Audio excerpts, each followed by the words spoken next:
So, Dave, welcome to Create Brave. I'm delighted that you've joined us, partly because I tricked you into it.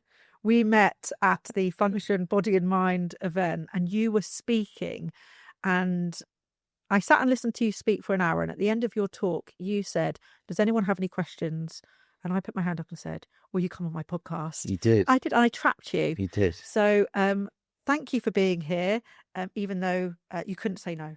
That's very true, yeah. But the reason that I was really, really captured by your talk, and really wanted to extend the conversation through this podcast was, I was fascinated by your experience through the corporate world, through the transformations that you've been through and the lessons that you learned through those experiences, to become a coach and an ultra endurance athlete, which, as you know, is something that I am absolutely fascinated by, the link between mindset and ultra endurance athletes. So, Dave, could you just, before we launch into this pages of questions that I have for you, could you just give us a little bit of an introduction into who you are and a summary of your background? Absolutely. And thank you so much, Claire, for inviting me on. You didn't trick me, by the way. I was delighted because I looked around and I thought, no one's going to ask me any questions here. So for you to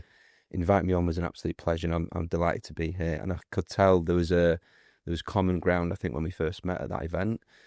So where do I start? I guess I'm a former executive now turned performance coach. So I generally help ambitious people, predominantly guys who've got, I guess, an element of performance that they want to unlock in their own lives, whether it's career, whether it's lifestyle. A lot of it comes down to mindset, and it is kind of baked in my own lived experience. That executive leadership role that I had in the corporate world was off the back of almost like a 20-year career, I guess.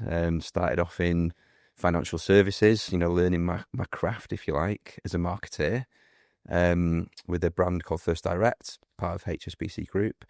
And I always had a passion for sport, and I still do have a passion for sport. And I kind of chased my dreams down, back in the day. And I was lucky enough to work for Manchester United for, I think, nearly 6 years, in their marketing function, their commercial team. I guess part of the period of that commercial frenzy, so to speak, when the club were acquiring commercial partners all around the world. So I was part of that successful commercial function there, and then I went into another sports organisation, what was Team Sky, when I first joined. I think it was 2016 when I first joined, and I saw some unbelievable success at Team Sky, both on the road and off the road. I was there when we won the 5th, 6th, 7th and 8th Tour de France, I think.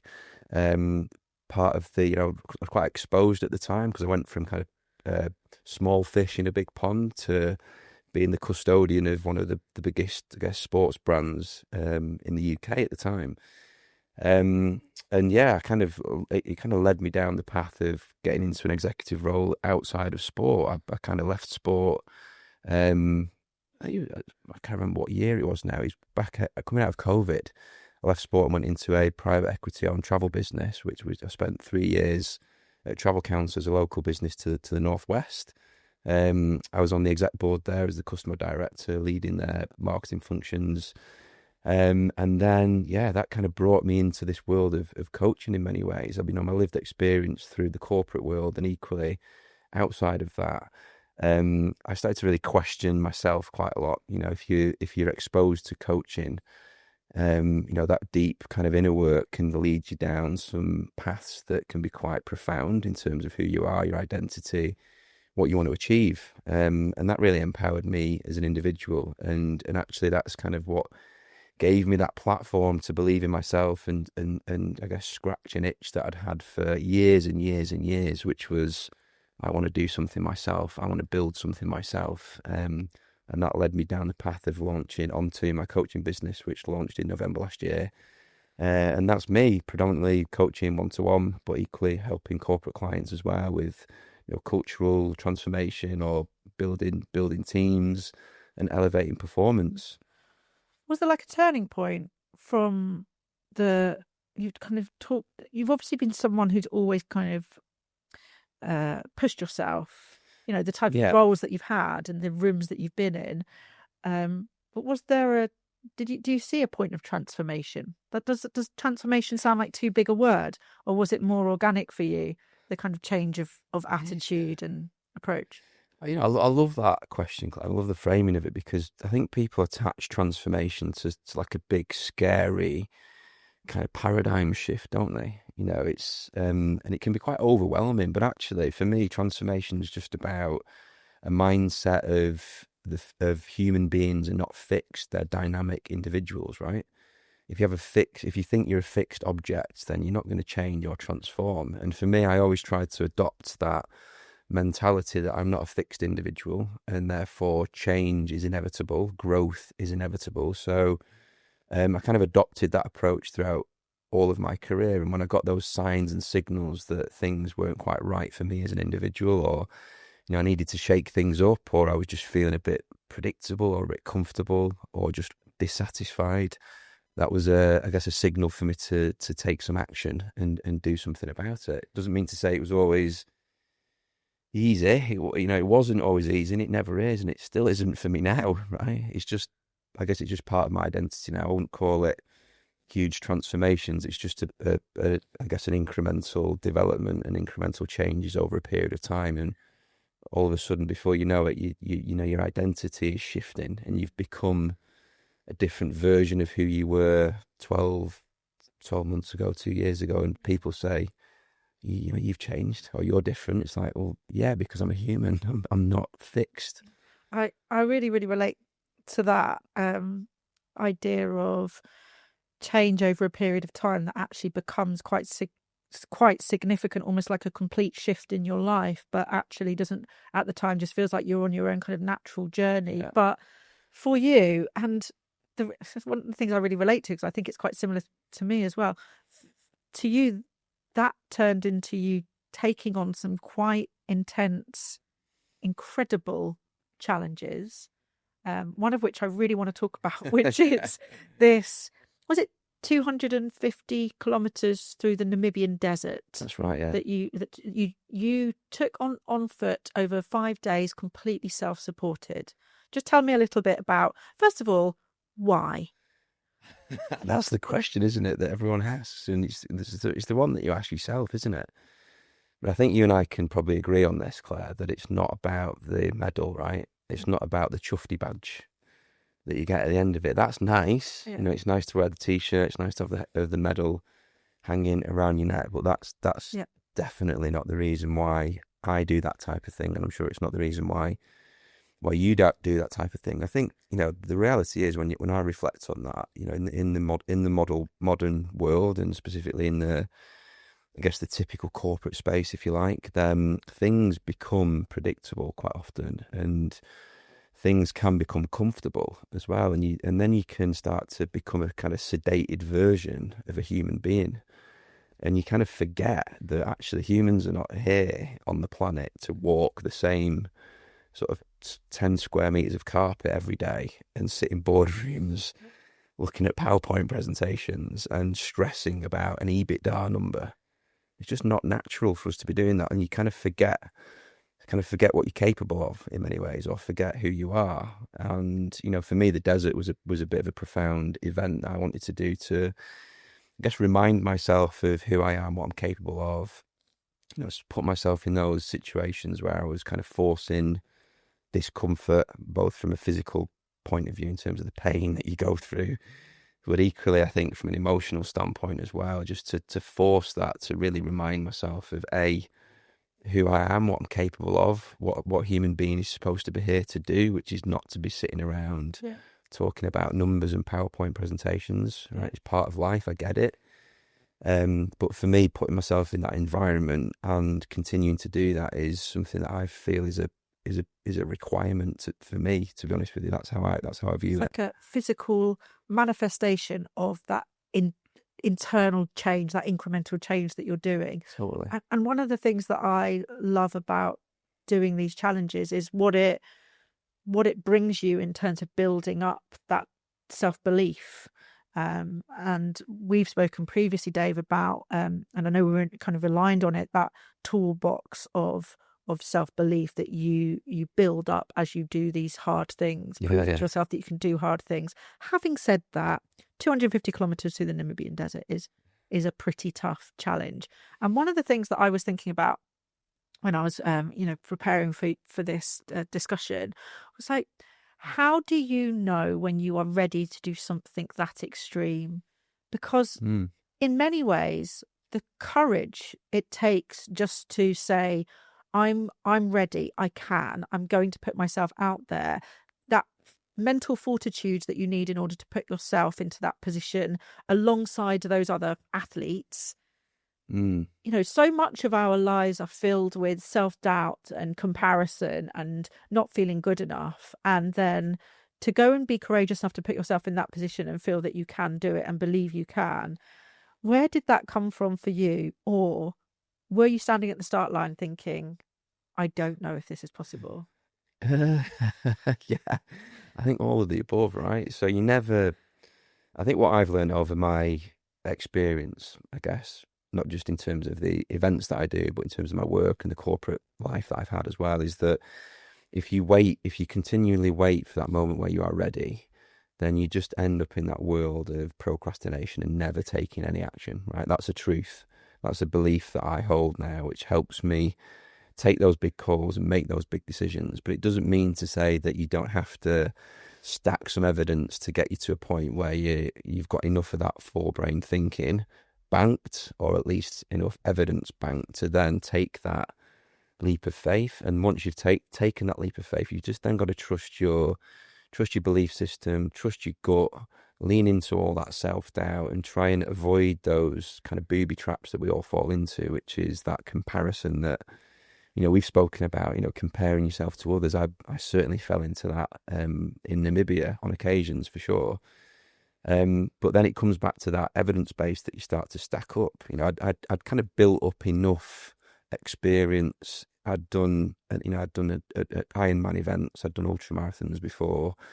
I'd done a lot of research. So I'd done all the hard forebrain thinking, and now it was just over to me. Now it's like, okay, what other excuses have you got, Dave? And I kind of, I thought I might outsource the decision at one point by running it past Amanda, my wife, who supports everything that I do. And she was like, Dave, this is not your get out of jail free card. If you want to do it, just do it. So I was like, right, that's it, I'm doing it. This is the problem with surrounding yourself with supportive people. Exactly. They supporting you to do mad shit. Yeah. I mean, I love Amanda, my wife. She's brilliant because she coaches me without knowing it, right? And if I use her quite a lot as a sounding board, and whenever I've got these big, hairy, scary decisions that I need to make, I do engage her in the conversation, obviously, but she never ever holds me back, and she gives me that little nudge to get it over the line. And I remember the conversation clear as day with Amanda. We were in the car driving over to, I don't know where we're driving over to Leeds. I think we were on the M62, and I'd purposefully put a podcast on about ultramarathons. Just to get the juices flowing. And then I said, you know what, man, I think I'm ready to do this. And she's like, just fucking do it then. Just do it. I've been researching. I fell in love with MDS about 15 years ago. MDS Marathon des Sables is more of a mainstream desert ultramarathon. And 15 years ago, I watched a documentary with James Cracknell, I think the Olympic rower, who filmed his experience. And I became almost a little bit of a fanboy of that type of event. And it was always a one-day thing for me. One day, you're going to do this day, one day. So it wasn't a gut, spur-of-the-moment thing. I built up a lot of resources myself. And then it was just a case of kind of, you got to go and execute now, yeah. So that's how it came about. So that's getting you to the start line. But then when you're actually in it and you're faced with things that you've never experienced before, you may not have done multi-days to that extent, or you may not have gone that far on so many days without sleep or been in that harsh environment. So basically every single hour that you're experiencing is another hour of the unknown. Get the mental fortitude to get you to the start line. What is required on an even deeper level to keep you going? And can you talk us through any of the moments that you experienced on those 5 days where you really had to dig into some of those Mm, skills? that's a really good question. You kind of taking me back now. Actually, it feels. I mean, it was in November, so it's been a few months now, but it's quite visceral when you start to kind of think back to some of those days and some of the challenges. And I've learned a lot over my life that I think helped me get through that point. I'm not saying it was easy because I fell into some of the traps straight away. The first trap that I fell into, I guess, was that comparison trap that we always have with other people. And I think, social media now and the way that the youth of today are kind of growing up, it's even more dangerous to compare yourself constantly with what other people are doing. That was the first kind of trap that I fell into, actually. Before we'd even got to the start line, we were in the hotels in Windhoek in Namibia, and I was, chatting and mingling with the rest of the athletes there. And it got to the point where I realised that I was probably one of three who had never done a multi-stage ultra marathon before. And the first guy that I actually started chatting to kind of hit me with his event palmares within a few minutes of us meeting, and he was telling me he was just off the back of doing 10 back-to-back Ironmen in Hawaii on different islands. He'd done multi-stage marathons before. He was just a proper athlete. So immediately I kind of went into kind of self-preservation mode and started to really stress about the day that we were going to get shipped out to the desert. So for me, I was learning on the spot already, and that didn't really serve me, and I should have known better because I fell into that trap before. With hindsight, that wasn't serving me at all, because that particular guy that I'm chatting about, Juan, I ended up in the same tent with him for the 5 days, and he suffered way beyond anything that I was suffering from, and really, really struggled. And I think the trap that I'd fall into is that I'd underestimated my own preparation, and I'd completely overestimated how prepared everybody else was. And it left me in that kind of zone of anxiety and stress before we got to the start line. So I think I was learning from day one before we'd even started the race. And then you kind of bed into it, and you get going. And I think, the main thing with an event like that is not to try and boil the ocean with what's ahead. Don't try and eat the elephant, some people would say, and kind of take... First of all, it's take each day as it comes, but then as the days go on, it boils down to each step, each minute. Just keep on moving forward, and don't start to stress about the finish line or the 92K stage at the end.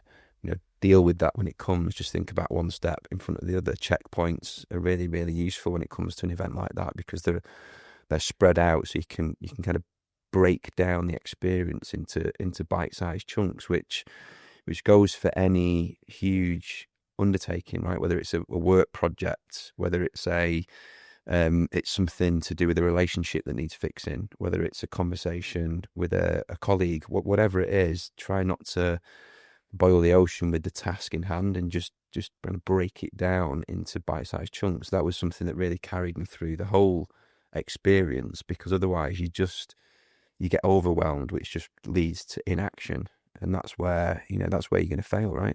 Yeah, and I've one of the things I've heard you speak about before that particularly resonated with me was about how you channel emotions into being a performance attribute. Yeah. Just talk to us a little bit about that, if you will, because I feel like that's something that's a really useful technique and perspective when you are in a position where you're pushing yourself, or you're in the unknown, or you're starting to feel overwhelmed.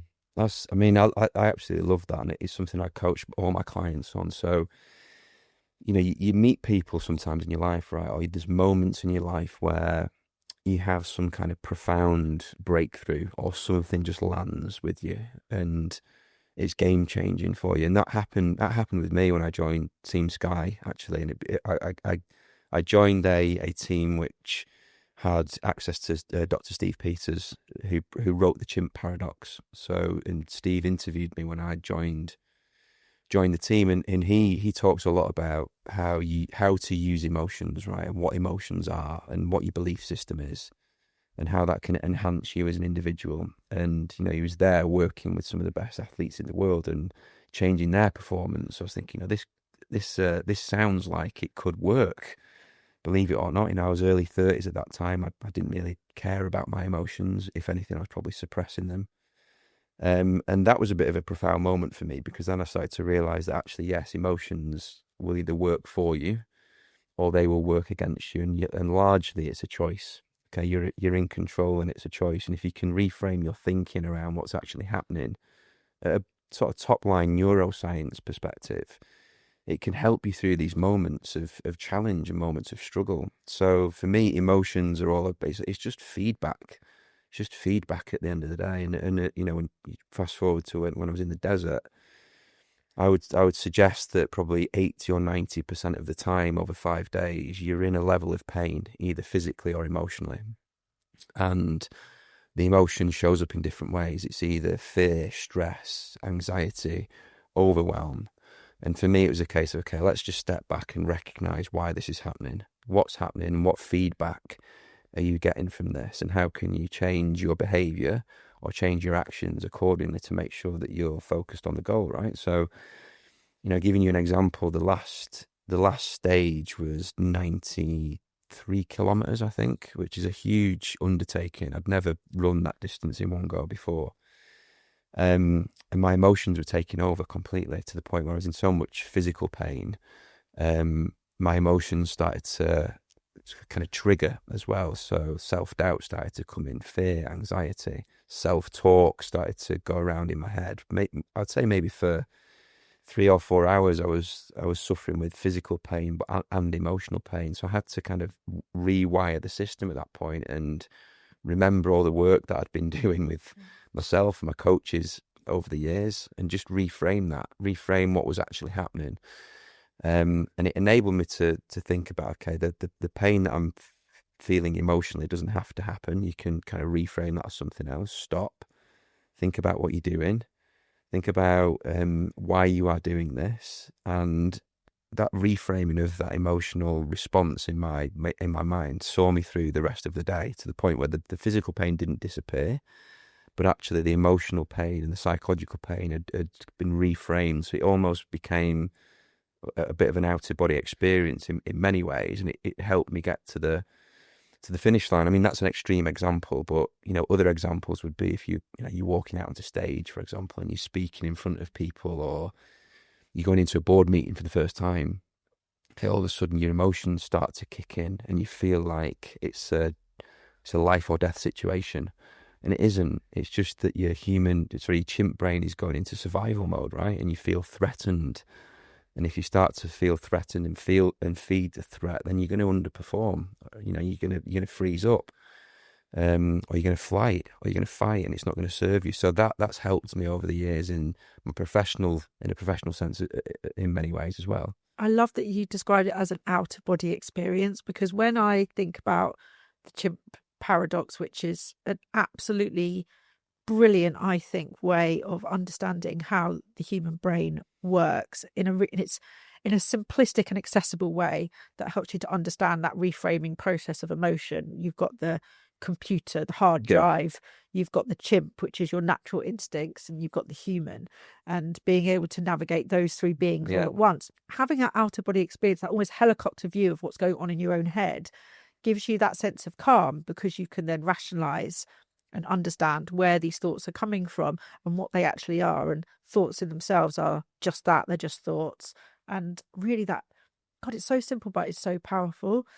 And I wanted, when you're in your coaching, how do you see people take these techniques and apply them, or what kind of people respond best to this type of learning? Did you see them have big awakenings once they kind of understand this and can use it in their own lives? I think the great thing about coaching is that the student arrives. Sorry, the teacher arrives when the student is ready, right? So you can't coach somebody who is not in the right frame of mind, or not in the right mindset to be coached. I think the first thing is you've got to be an individual who is open and honest and prepared to be vulnerable as well, because that's where growth happens. And pure coaching is kind of holding great space for people and allowing them to find the solutions from within them. So quite often it's just through great questioning and kind of holding a mirror up to somebody who might not be able to see what is kind of obvious to someone else from the outside. So quite often it's people who are in high pressure, high stressed situations either in the corporate world or in their business. And things aren't quite going to plan, either in that world, or it's affecting their lifestyle, or it's affecting their relationships. And that space that the coaching provides can just offer a platform for them to realize actually what's happening to you as an individual. Don't forget that we're all human beings here. So your operating system is exactly the same as mine, as it is yours.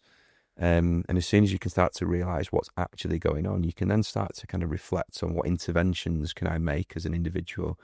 Okay, is my belief system off here? Why am I acting like this? Or am I acting on emotions? Or am I tapping into my forebrain thinking too little or too often?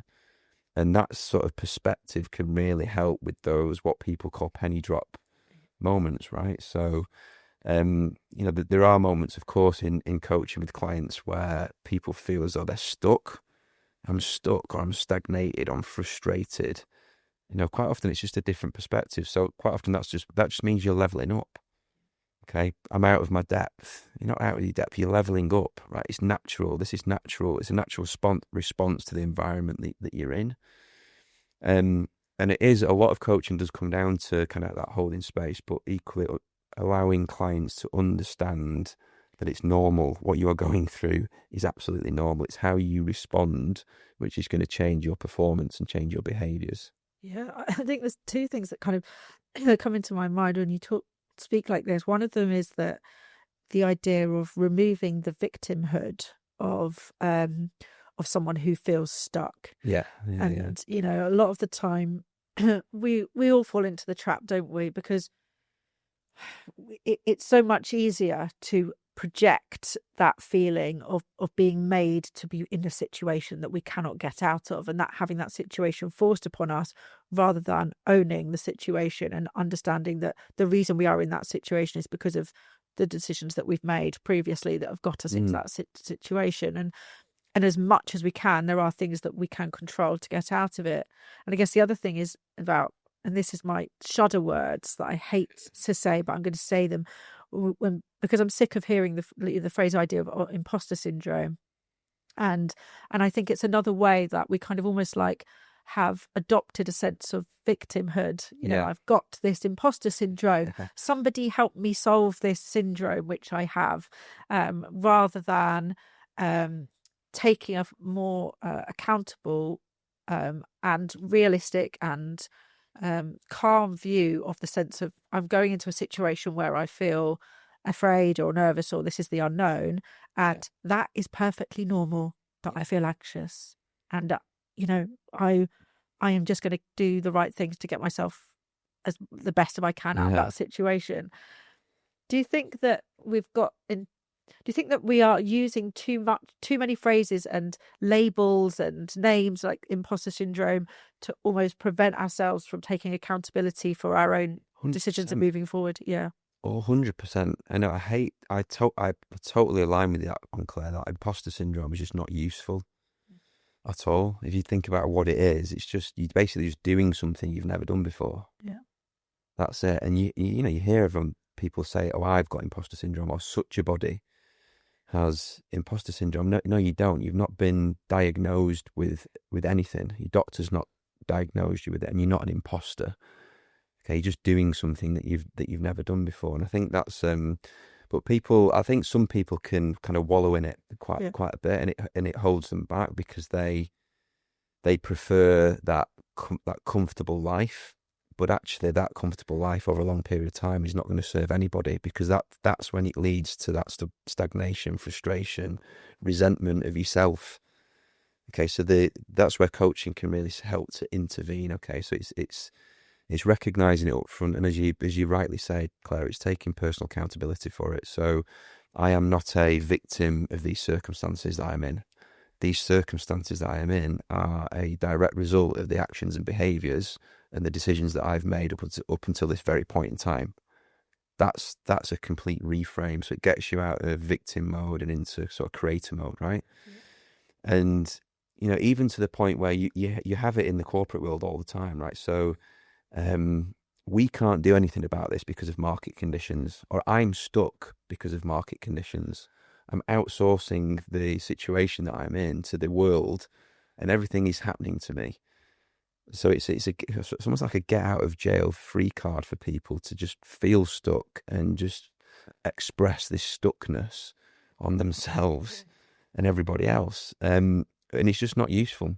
Yeah, it's like It's not useful at all. difference between behavior and identity, isn't it? And one of the ways that we've spoken previously, haven't we, Dave? Because I was talking to you about the podcast and the concept of bravery and the concept of courage, and I will be asking you at the end about what your perception, what bravery means to you. But before we kind of get into that, I think that I always have related this idea of fear and what fear means, and fear actually being when it's something that you're stepping into the unknown, of course, and there is a controlled sense of fear of I'm doing something that I'm nervous about, is actually a really positive thing to be feeling, because it's something that you should be celebrating, that you're actually being really courageous within that moment, and you should at that moment try and capture that feeling as something that you're doing that's really, really good. And I think that the way that we label these feelings and understand them, interpret them in our mind, reframe them, completely changes the way that we then show up in the world. And I think that's probably one of the biggest lessons that I've learned through ultra running. Because the way that I look at when running these long distances, and everybody always says, "Oh my God, it's so, how do you do this?" And is this, I can never do that, and also why. But actually, it's a really safe environment to test yourself. There are aid stations, there are medics, I'm going to get a nice medal at the end. It's nice. It's a safe and controlled environment for me to test myself, to push myself to what I believe my limits are at that moment in time. And then what I can take from that is when I go out into the real world, and when I'm actually running my business, where there aren't medics around, and the buck stops with me. And if something goes wrong, then it's all on my head. Then I can channel some of the experiences that I've had within that controlled environment and say, this is how I overcome, this is how I keep showing up all the time. And I do feel there is a real correlation between this endurance, the skills that you learn through endurance, and the endurance mindset that you build, and the way that you can apply that in, say, corporate world or life or family or everything else. And is that how you feel?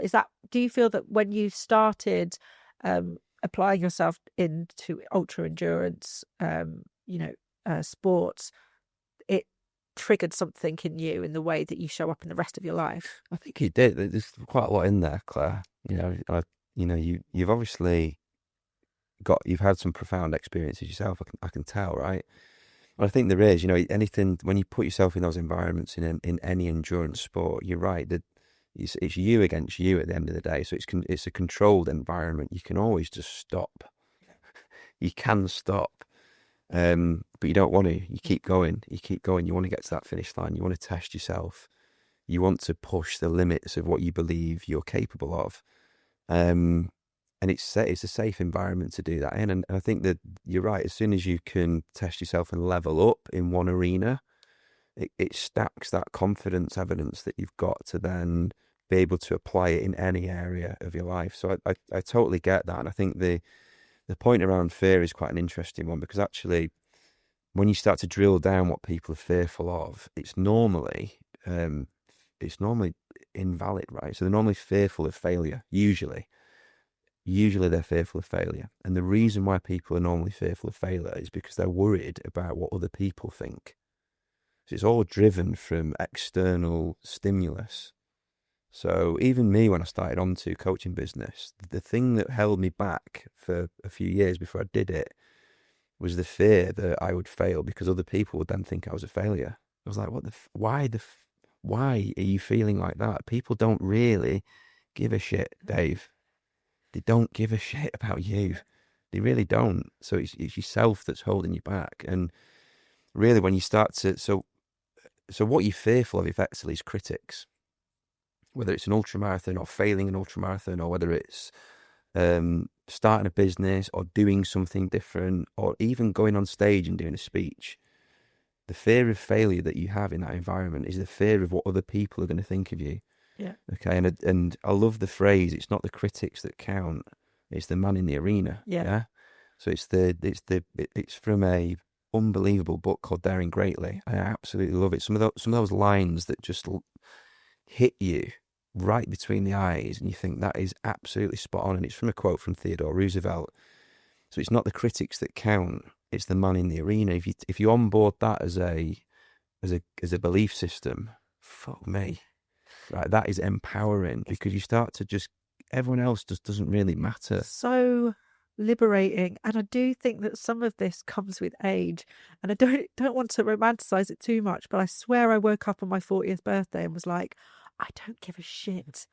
Isn't it amazing? And I went to bed at the age of 39, crippled by fear and anxiety and the worry and the weight of the world and worry about what everyone thought of me. Woke up on my 40th birthday and was like, how brilliant. I just don't care.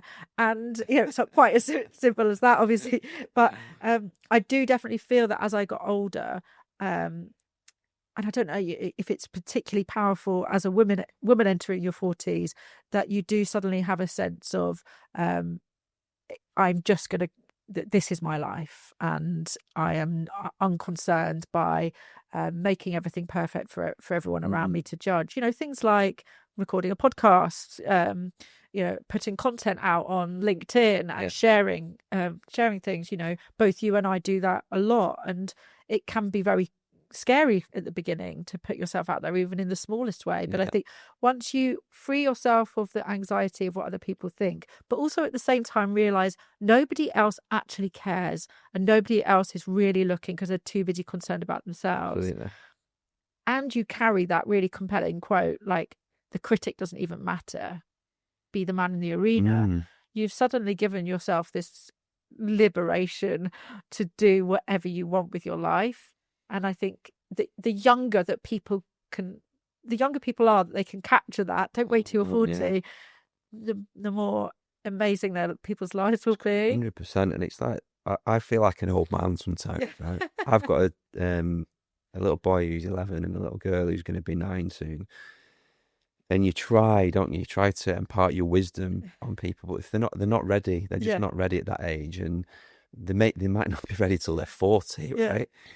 But I'm going to try to get them to that point before they reach an age where they wish they'd have known it 10, 15 years ago, because you're 100%, you're right. It'd have saved me a lot of anxiety and stresses on my personal journey, for sure, if I'd have just realised that stepping into the arena is actually what counts here. Everyone else just doesn't really matter. Maybe we need to go through that. We all need to go through the anxiety and the stress. We have to understand that deep part of ourselves so that we can then overcome. And I guess, particularly from your perspective as a coach, you have the empathy and understanding with other people that are going through those things as well, which is 100% really important.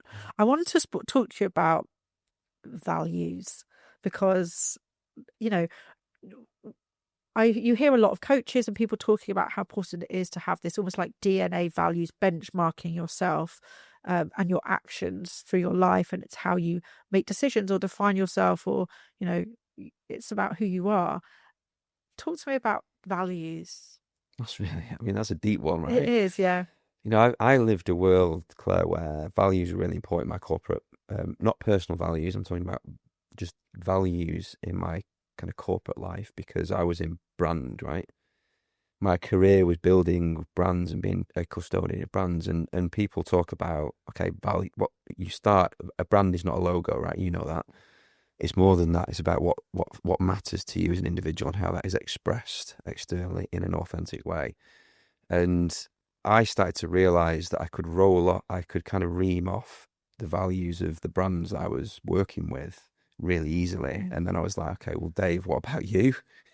What are your values? Okay, and how is that guiding you? Because if you think about it, I say this to my clients quite often, in the corporate space or in any work environment, right? If you're a leader and you get stuck in terms of making a decision, you'll quite often use the phrase, let's take this back to first principles, right? what you mean by that is let's refer back to our values to help us guide us through this decision or through this really important strategic pivot that we're making. What are our values? Because that will help us. It's exactly the same as an individual. Okay, if you're ever in a space or you're operating or behaving in a certain way that doesn't really align with you, or you feel off, or you feel like you're frustrated or stagnated, or you're not progressing, or you pose with a life decision, or you're in a challenging situation, you have to strip it back to your own first principles. What are your own values? Because that can help to guide you and act as a filter around your decision making. Okay, so I've been on, personal journeys and self-development myself over the course of the last few years. So it was a really important exercise for me to go through to actually codify, write down what are your personal values, Dave. Who do you want to be? What identity do you want to have as yourself, and how's that going to help you move forward? So I did that work. I did my vision board with my values on it and my belief systems that I want to prescribe to, and to the point now where I listen to my identity statement every single morning now to remind me of who I am and who I want to become. My values is part of that, and it's really helped me. It helped me in the desert. Yeah. The 4 values that I've got is courage, wisdom, justice, and temperance, right? Which I've taken from the Stoic philosophy, and each one of them fucking hell helped me 100% to get through those moments when I was struggling. Remind yourself, Dave, you're a courageous individual. Yeah. You've chosen to be here. You need to lean into this. This is who you are. This is who you want to be. Okay, temperance is all about kind of tempering those short-term pleasures that you get distracted with often, whether it's content or food. Yeah. Big thing in the desert was taking the right amount of kit with you and removing the luxuries from it, because you have to carry everything with you. So tempering the calorie intake was really, really important. Tempering the amount of food that you're taking on was really, really important as well. And wisdom is part of my value system as well. So trying to onboard wisdom from others as much as I possibly can, and have an open mindset around how much I don't know, and try and learn from other people, and then try and obviously impart that learning on others as well. And justice is my other value, which kind of guides me through sort of difficult times if I need to. So it doesn't always mean I live by the rules. It just means I try and do the right thing, which I believe is the right thing, which sometimes means it could mean breaking the rules. I don't do that often, but it helps me in those situations whereby, I'm a football coach as well. I coach my little boys team. So if there's injustice happening on the pitch, it's quite difficult for me to not say something, because that's who I am, right? How can someone? Because I have my values, and they are quite similar to yours in the sense of courageous, being courageous, kindness, and fairness, and the way that I identified those was because that sense of like discomfort that you said that you feel when things are just not right, when I feel like something is happening that isn't fair, that really bothers me more than I think it should. And I realize that that's an intrinsic part of who I am. I have a need for things to be fair. I have a need to see and demonstrate kindness, and courage for me wraps up the whole. It pushes me in my life, that this kind of chasing of overcoming fear, being courageous, and those elements and I think there would be other things that sit around it, but those 3 things feel to me almost like guiding stars that really exemplify who I am inside. Other things may change around them, but those I don't think will ever change. How do you I don't want you to go into a whole kind of coaching session, although I would absolutely love a whole coaching session, but I think, how does somebody start just to even think about that self-reflection? How do they hold a mirror up to themselves and just work out what that might be for them?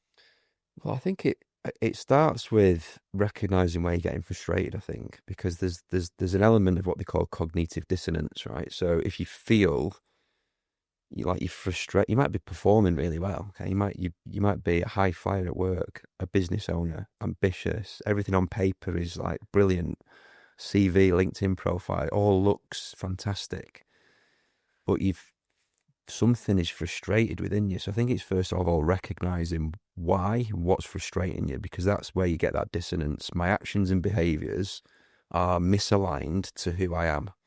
So that's the first kind of phase of it, kind of recognizing that something is going on. And then, an exercise that I do with most of my clients, if not all of them now, is kind of take the shackles off, take the pressure off this, and just start to future cast. Who do you want to be? Like, where are you going with all of this? Because you've probably got a strategy at work, you've got a vision at work, you've got a culture, you've got values. You haven't got anything for yourself here. Think about where you want to get to. Okay, start to future cast who you want to become and set your vision. And then you can start to construct, okay, if that's my vision, where's my strategy? What values are going to underpin this and kind of guide me to help me behave and act in the right way? And what's my belief system, which is going to underpin it all? So I think quite often it comes down to that the first step is just self-awareness around being aware that something is not quite right. Something's off here because I feel like I should be something else, or I'm doing stuff that just doesn't align with what I want to do. And that is really that's the sweet spot of leaning into coaching, because that's really where you can get that transformation that we talk about, because it becomes then about you and who you become in your identity, your belief systems.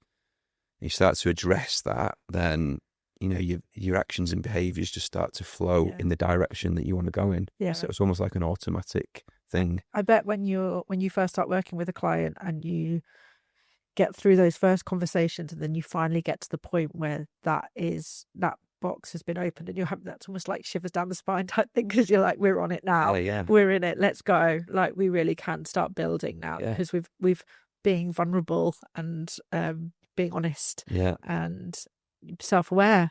I think sometimes you need somebody to give you that guiding hand to help you hold the mirror up and have that self-awareness. But I want to talk about what's next for you, because I mean, we've covered Namibia, but now you're going to the jungle. So talk about leaning into your values, and just tell us a little bit about this next challenge that you've got coming up. And again, I'm going to ask you that same question: why this challenge, and what does it mean for living your values to take on this specific challenge that you told me about? Yeah, so I mean, you'll get this all the time, right? You finish something, and then it's like everybody just asks you the same What's question. next? What's next? I didn't want to fall into that trap of committing to something because of that external bravado. Shit, I've done the desert now, so people are going to expect something else. So I didn't want to rush into anything. So I came back from the desert. This year has been about coaching, setting up my business. It's been about focusing on that side of my life and supporting the loved ones around me, right? Amanda, my wife's doing Manchester Marathon in April for the first time. I'm absolutely loving. Amazing. I'm loving just seeing her. You're going to cry when she crosses the finish line, aren't you? Yeah, it's amazing. It's amazing to see what she's doing, because she's holding it together so well, and the training's going amazingly well. But then I did start to reflect and start to say, right, Dave, okay, where are you going now? What's your next version of your vision? So I started to redo my vision statement. Where do I want to go? What do I want to achieve? And I got so much from the desert. I just knew that I could get so much more the more I keep on pushing myself into those environments and stepping into the arena, so to speak. So I had to choose my arena, I guess. And I think I was lucky enough to find a race organizer who is community driven. They're Beyond the Ultimate are just an amazing business. Chris King, who's the founder there and one of the race directors, has got a series of events under his portfolio, right? All in extreme environments. So the desert is one of them, but he's got the ice ultra, he's got a mountain ultra. The one that I'm doing next year is the jungle ultra. Okay, so again, it's a harsh environment that scares me. It's altitude. I don't know how I will perform at altitude. I've never really done any events at altitude before. Conditions will be totally different. Obviously, the temperature, the humidity, the sleeping in a hammock in between stages. Not to mention the fact that I would imagine there's going to be creepy crawlies, bugs, whatever you come across on the course. And A lot more climbing. There's a lot more climbing involved. The desert had a little bit of climbing, but it was mainly about the heat and the terrain. In the jungle, we'll be faced by a lot of different terrains for sure. So that will test me in ways that I've not been tested in, and equally, the climbing, the altitude. So that element for me, and then the sheer distance of it, right? It's another multi-stage ultra marathon. So there's elements of that just make me get really excited. And that kind of drove me to make the decision. I'm similar sort of process really. Did the forebrain thinking, the research, spoke to a few people in the community who'd done the jungle, the ice ultra. The ice scares me a lot as well. I don't like cold. So maybe once I've done the jungle, that might be the next one on the horizon. So yeah, next year, in May next year. So my training will kind of begin, I guess, when Amanda's done Manchester Marathon. I'll start to dial up my running again. What do your kids make of this? They love it. Do they? They absolutely love it. Do they think you're mad, or do they understand the scale of of what you take on, or do they just think that's just what Dad does? He does quite. I'm not sure. I mean, you know what? It makes me so proud because I do. Without, again, this isn't about what other people think. I get so much from it myself, but what my kids think actually does matter. Yes, it really does matter. And one of the parenting mantras that I try to live by is, do as I do, not do as I say. So for me to sit there on my arse all day and force my kids to be active is not the parent that I want to be. It's not the style that I want to parent in. And seeing my kids being inspired by what I do and what Amanda does is kind of the parenting style that we want to go for. It's not about the academic results for us. It's about showing up in life and how the kids show up in life. And the stuff that I do, I hope will, via osmosis, kind of melt down into the kids. And I'm already, one of the things that I did with my boy when I think he was 8, we rode like 35 miles for charity, as an example, and he loved it. He raised like £3,000 for Bury Hospice. Wow. And I want to kind of get them into pushing themselves into environments or their own arenas, whatever that might be. So yeah, they absolutely love it, and it made the school newsletter, which I was really happy about. And I do enjoy it as part of the parenting side of things. Yeah, brilliant. I did warn you that I was going to ask you this question, and when I warned you, you were like, "Okay, that's a really mean question. It's a tough question." Yeah. But it's the kind of premise of this podcast, and obviously it's called Create Brave. I have a real I think a lot about courage and fear and what it means to push yourself and what that does for your performance and for your life. And I'm always really interested with the guests that I have on this podcast to have an understanding of what they interpret bravery to be. So what, courage is one of your values. So this is really like, right into the heart of the matter. It is, What is courage? What does brave mean to you? I mean, it's a podcast in itself, isn't it? Hence why you've got a series. When I think about it, it's not the above the line stuff. It's not the headline stuff. It's not the walking out onto stage, and it's not the running 250 kilometers, in the desert. It's more the stuff around self-reflection and kind of recognizing that who I am at this moment in time is not who I want to be, and acting on that. Being brave enough to recognize that I want to change, I need to change, I am in control, and I'm going to take action, right? Okay, and that bravery shows up in different ways. It could be a change in career. It could be leading into a difficult conversation with a loved one. It could be managing up in your business in a way that kind of pushes you into the person that you want to become. It could be managing downwards and leading your team in a different way. It's not about there's no Hollywood moment for me when I started onto as my business, but that's probably the bravest thing that I've done. And there's no shining lights, no medal at the end of it. But that for me felt like the bravest thing that I've ever done, because it was just forcing me into becoming somebody else and leaving all my identity behind, and shifting into an area that I'm uncertain if I'm going to fail. If it fails, then what's everyone going to think of me? And I need to get rid of that shit. And that for me was probably the bravest thing that I've done. And it's not about the fucking desert. It's not about that at all. It's not about going on a podcast. It's not about speaking in front of thousands of people.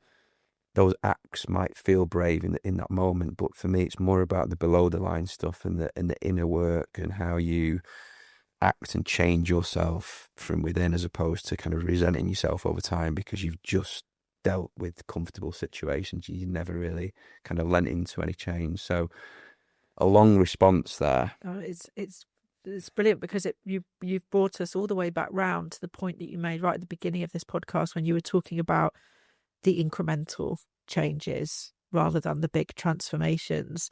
And I think it's really powerful because from the outside, people see big transformations. You said it right at the very beginning. You've changed, but what self-awareness brings to you and to your life is that knowledge that these big changes happen because of lots of small decisions that you take every single day to do something different, to move yourself forwards, whether that's registering your new business on Companies House, buying the domain name, starting to post on LinkedIn, talking to somebody, appearing on the podcast.